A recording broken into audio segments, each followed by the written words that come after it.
This lesson will continue our study of 2nd Chronicles, beginning with chapter 17. And we see in the prior chapter that Asa, who was a good king, except for one issue, and his son Jehoshaphat will be taking the throne. Jehoshaphat is 5 generations out from David. His name means Yahweh has judged. And we saw Asa do one weak thing. Instead of calling on God, he called on Ben-Hadad of Syria for help. 1, chapter 17. And Jehoshaphat his son reigned in his stead and strengthened himself against Israel. He is going to prepare for issues from the 10 tribes to the north that might come against him too.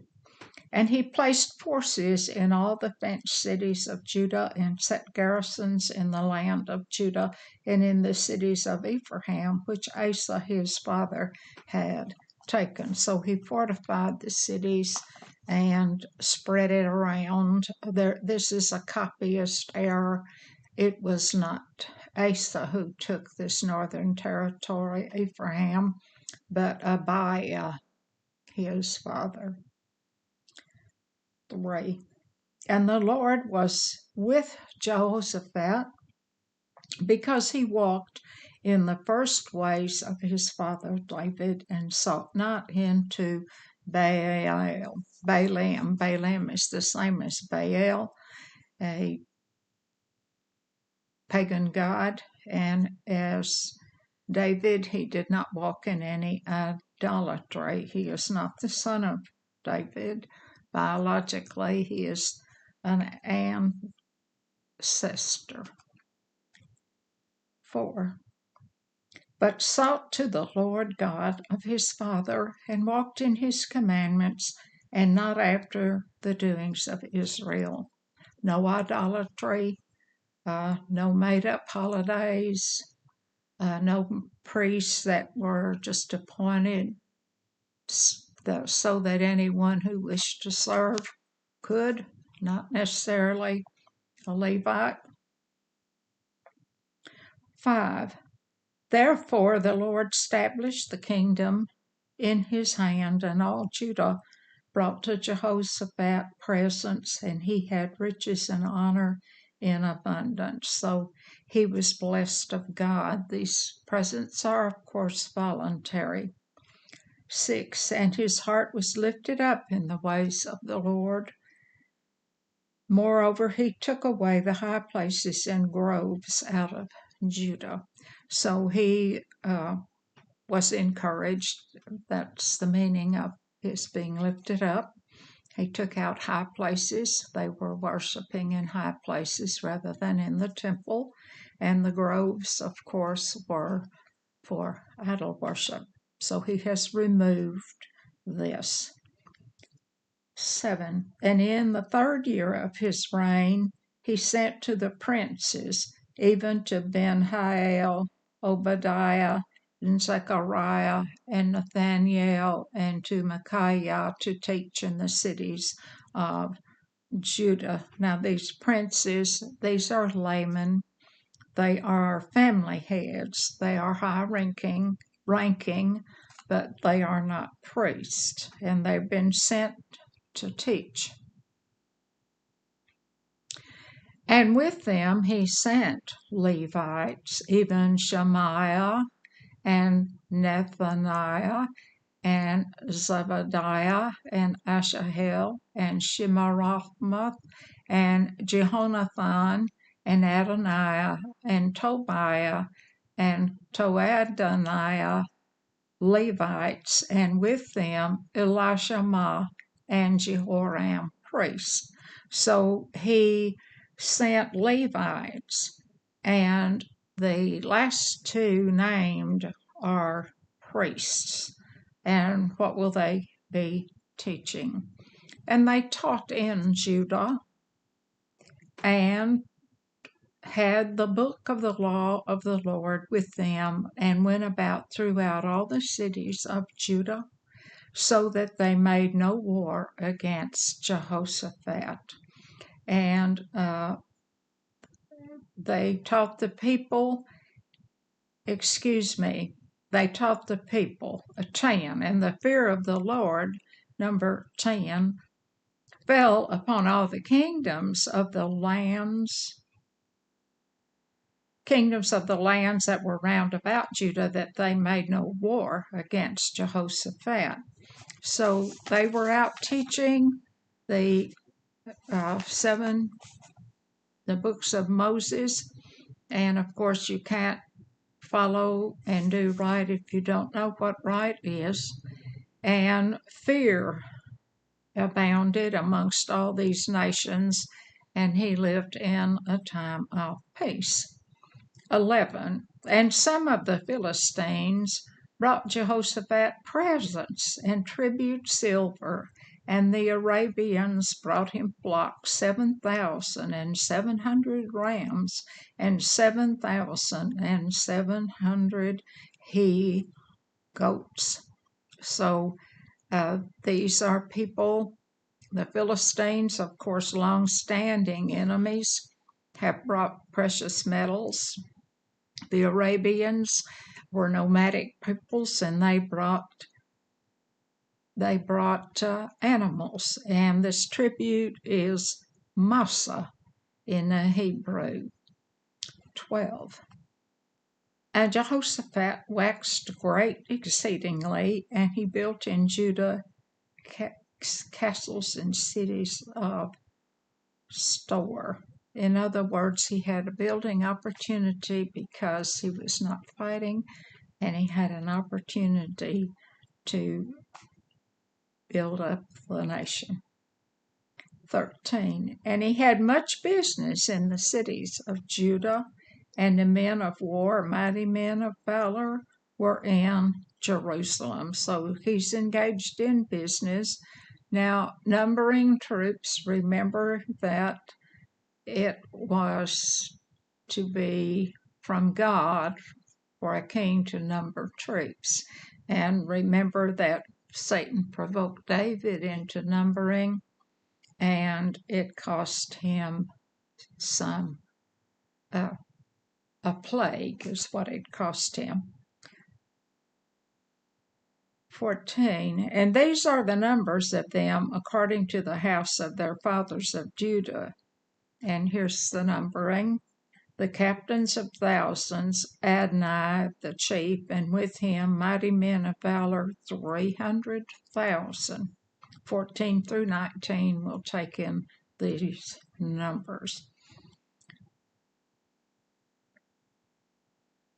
15. And next to him, or the second in command, was Jehohanan the captain, and with him 204 score.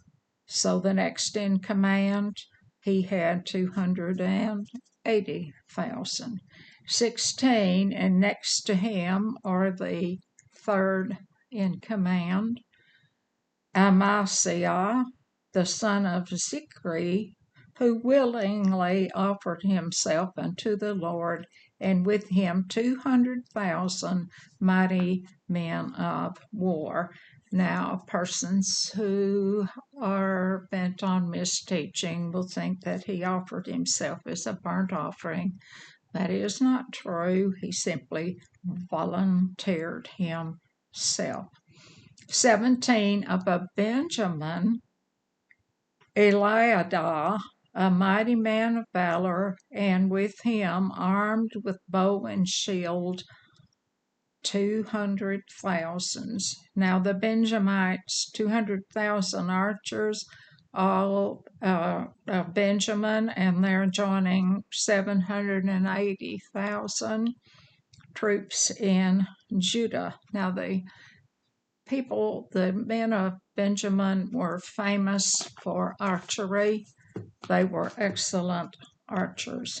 19. To complete this chapter, these waited on the king, besides those whom the king put in the fenced cities throughout all Judah. So they served not only in Jerusalem, but they were dispersed throughout the kingdom to make a mighty defense. Chapter 18. And we're going to see Jehoshaphat make a mistake in this chapter. Now Jehoshaphat had riches and honor in abundance and joined affinity with Ahab. Oh, Ahab was one of the worst kings of Israel. He was a husband to a sweet old girl named Jezebel, and they were an evil pair. Now, offer yourself in affinity is being related by marriage. So, what happens here is that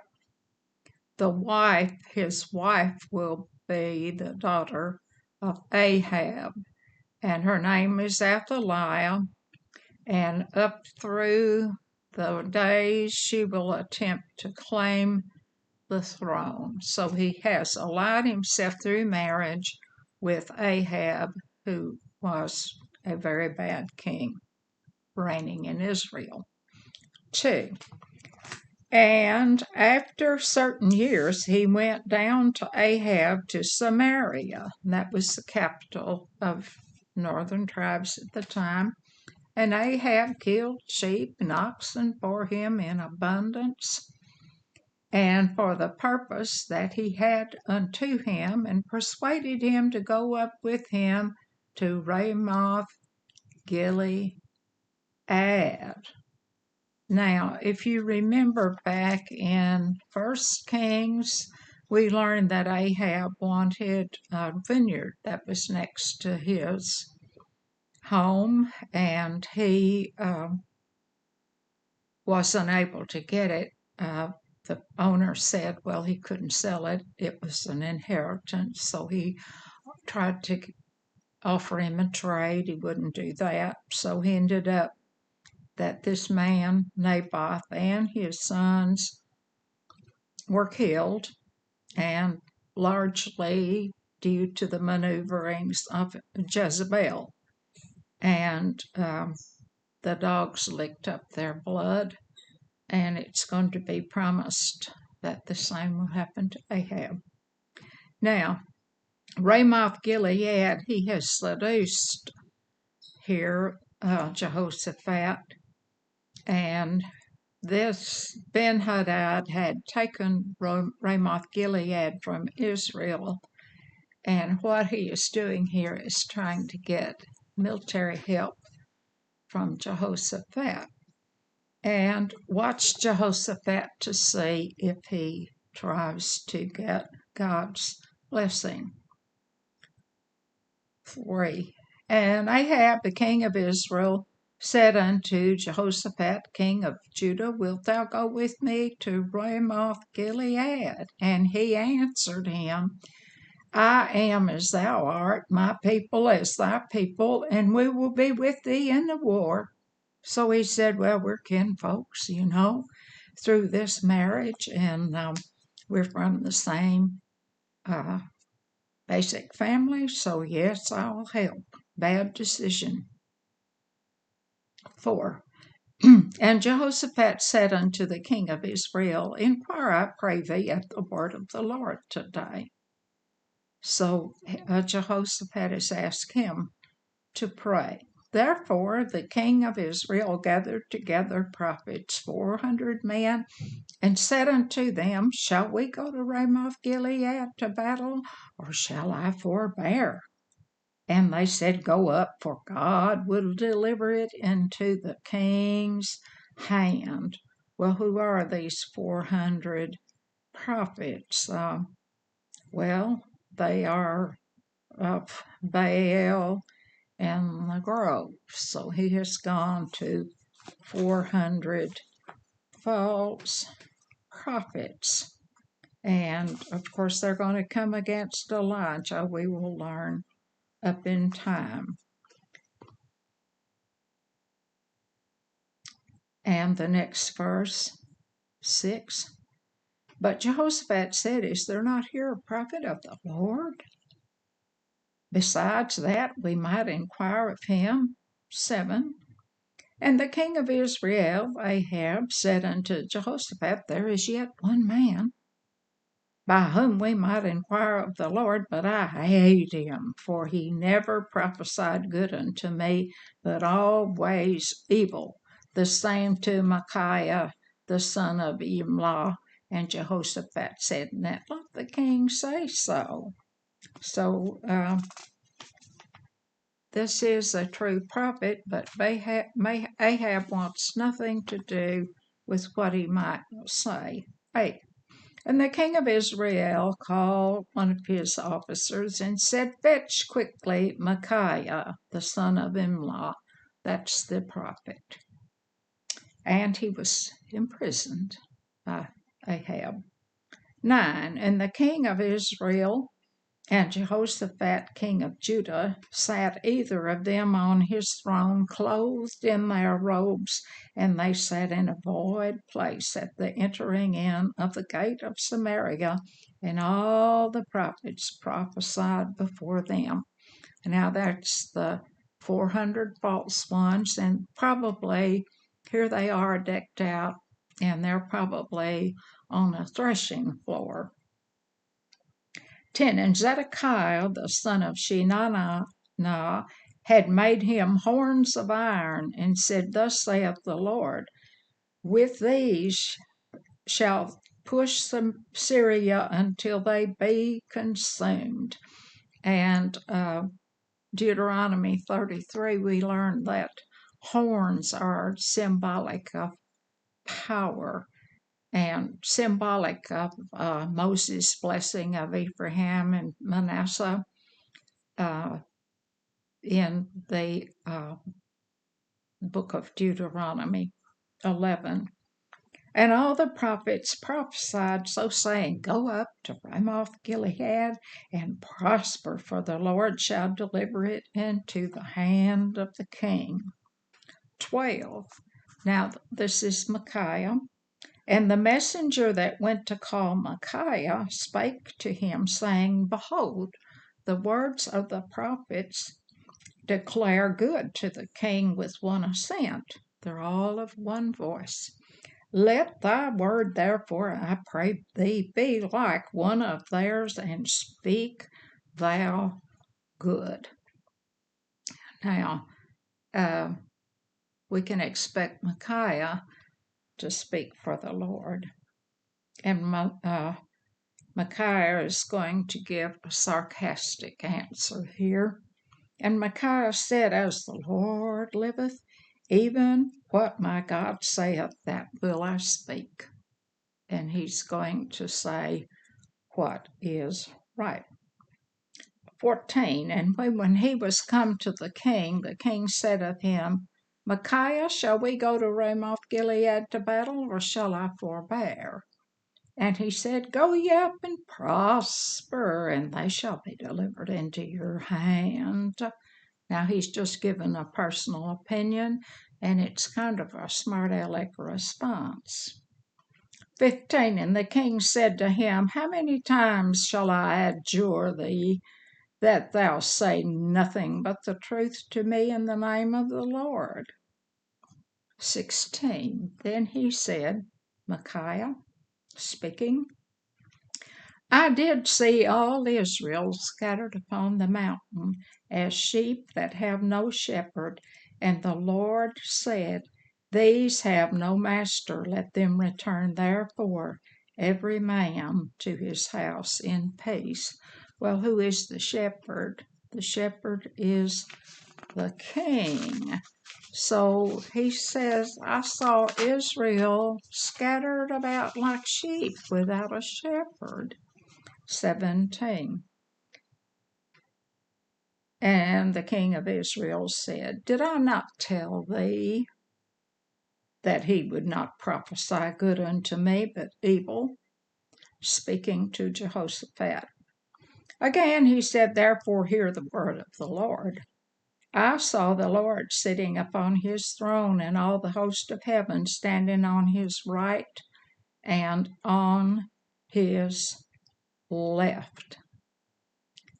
And Micaiah is going to hear the word. And we see a like scene in Job 1, verse 6, when angels gathered. 19. And the Lord said, Who shall entice King Ahab, king of Israel, that he may go up and fall at Ramoth Gilead? And one spake, saying, After this manner, and another spake, saying, After that manner. And we have discussed that taking of the vineyard back in 1 Kings. 20. Then there came a spirit and stood before the Lord and said, I will entice him. And the Lord said unto him, Wherewith? And the spirit rocked. 21. And he said, I will go out and be a lying spirit in the mouth of all his prophets. And the Lord said, Thou shalt entice him, and thou shalt also prevail. Go out, and even so. So he's going to act as a lying spirit. It's already happened. You have 400 lying prophets. 22. Now, therefore, behold, the Lord hath put a lying spirit in the mouth of these thy prophets, and the Lord hath spoken evil against thee.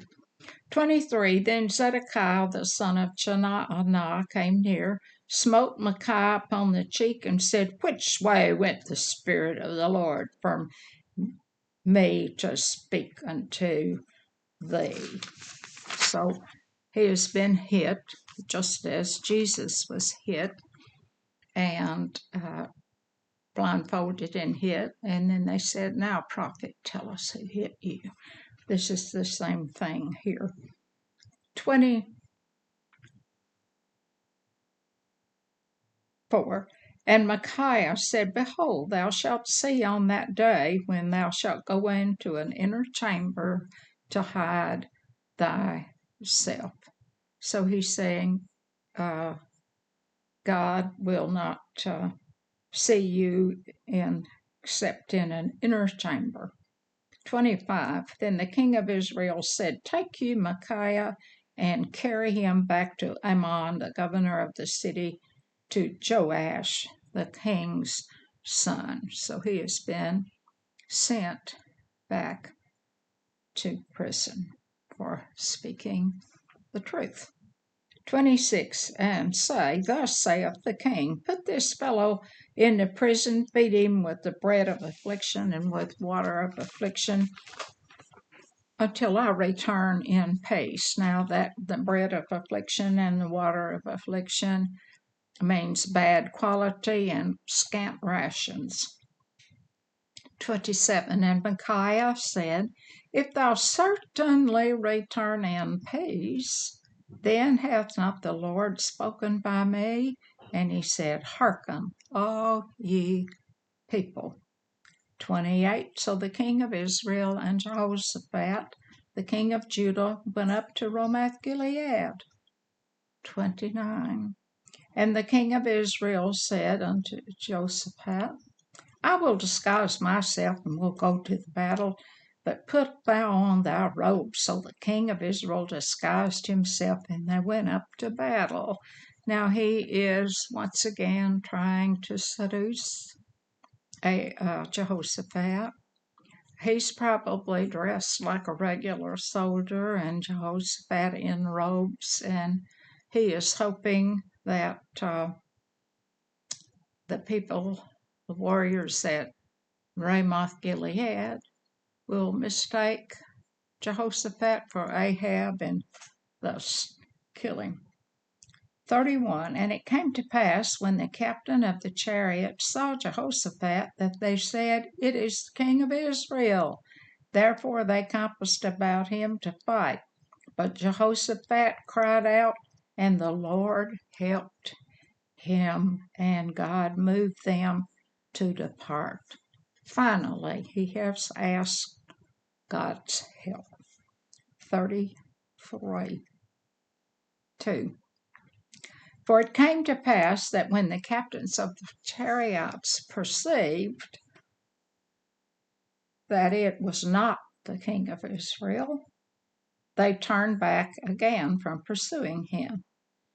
33. And a certain man drew a bow at a venture and smote the king of Israel between the joints of the harness. Therefore he said to his chariot man, Turn thine hand, or change about, that thou mayest carry me out of the host, for I am wounded. Now, this was just someone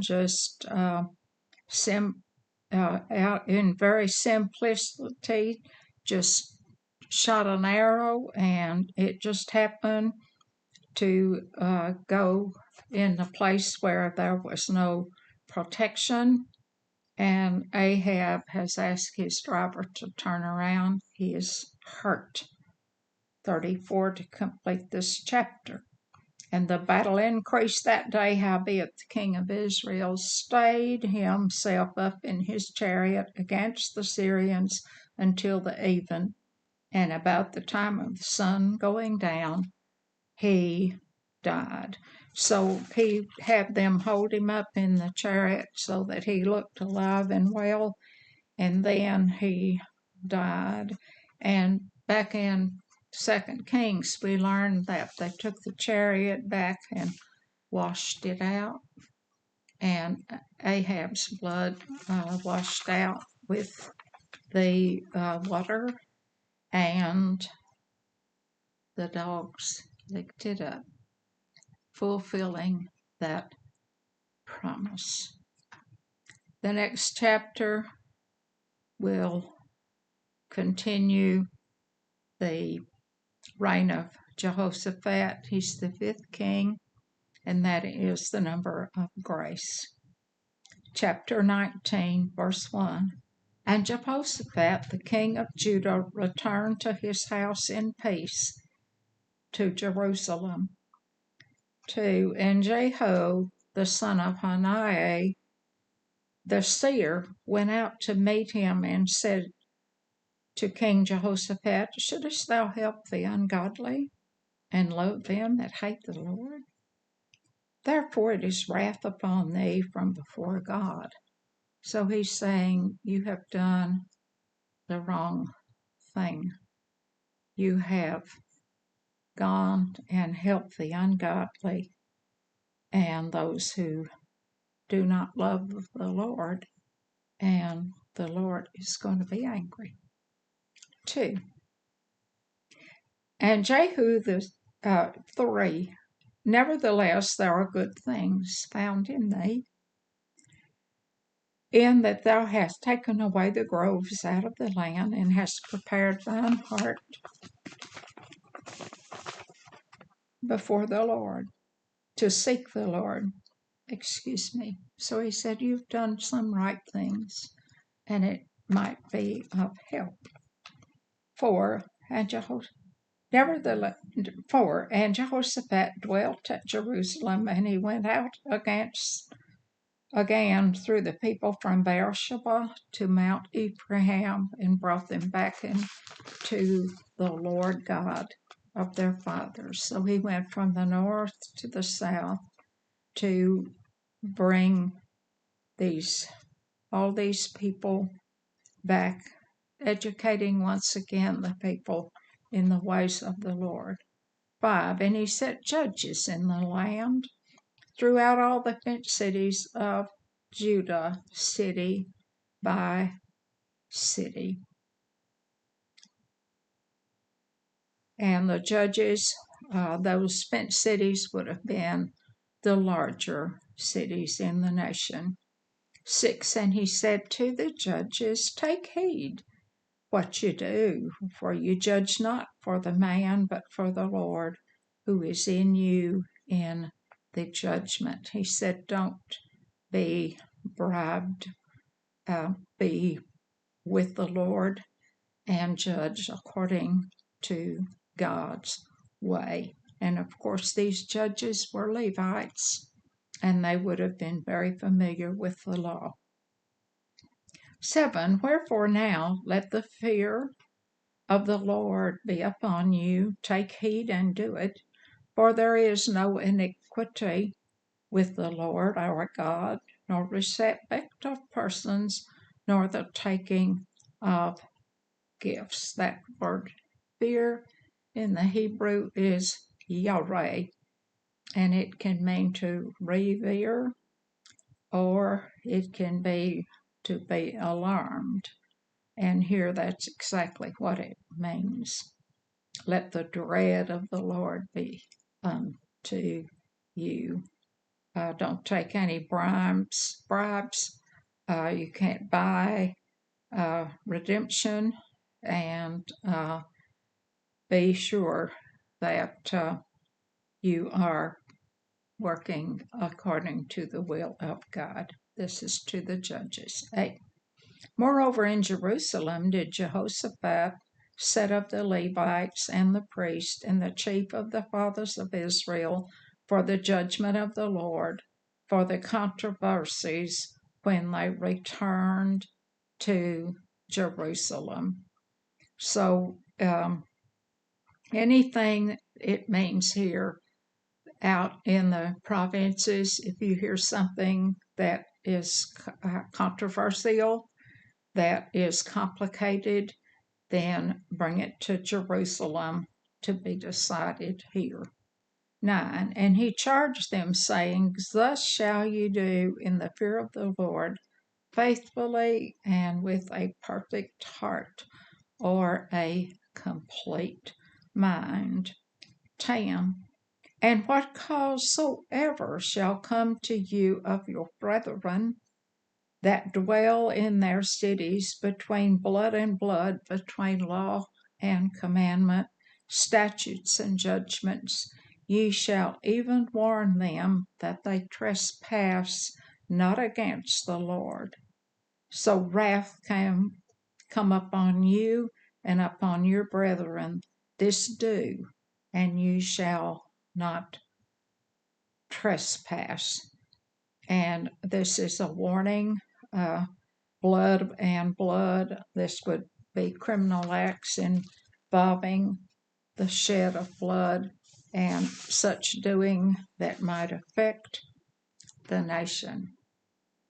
11, to complete this chapter.